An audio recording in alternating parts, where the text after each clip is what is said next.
பிரியமான கர்த்தருடைய பிள்ளைகளை இப்பொழுது வெஞ்சல் இந்த ப்ரோக்ராமின் மூலமாக உங்களை சந்திப்பதில் நான் பெரும் மகிழ்ச்சி அடைகிறேன். இன்றைக்கும் கூட நாம் புகழ்ச்சியை குறித்து நாம் தியானிக்க இருக்கிறோம். புகழ்ச்சி என்று சொல்லும் பொழுது நம்முடைய தேவனாகிய கர்த்தர் ஒருவரே நம்முடைய புகழ்ச்சியாக இருக்க வேண்டும் என்று கர்த்தர் விரும்புகிறார். நாம் அவரையே புகழ வேண்டும் என்று விரும்புகிறார். அவர் புகழ்ச்சி என்றென்றைக்கும் நிற்கும் என்று வேதம் கூறுகிறது. மனிதனுடைய புகழ்ச்சி மனிதன் மறையும் போது மறைந்து விடும் பிரியமானவர்களே. ஆனால் கர்த்தருடைய புகழ்ச்சியோ என்றென்றைக்கும் நிற்கும் என்று வேதம் கூறுகிறது.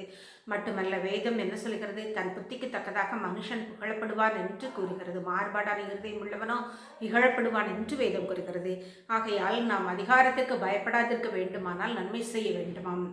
நாம் நன்மை செய்யும் போது நமக்கு புகழ்ச்சி உண்டாகும் என்று வேதம் கூறுகிறது. மட்டுமல்ல, ஆண்டவர் ஒரு அருமையான வாக்குத்தத்தத்தையும் கூட நமக்கு கொடுக்கிறார்.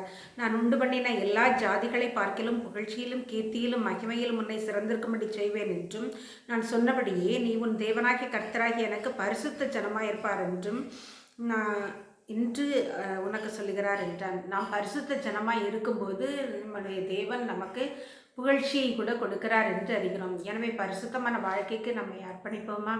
அவரே நம்முடைய புகழ்ச்சி என்று வேதம் கூறுகிறது.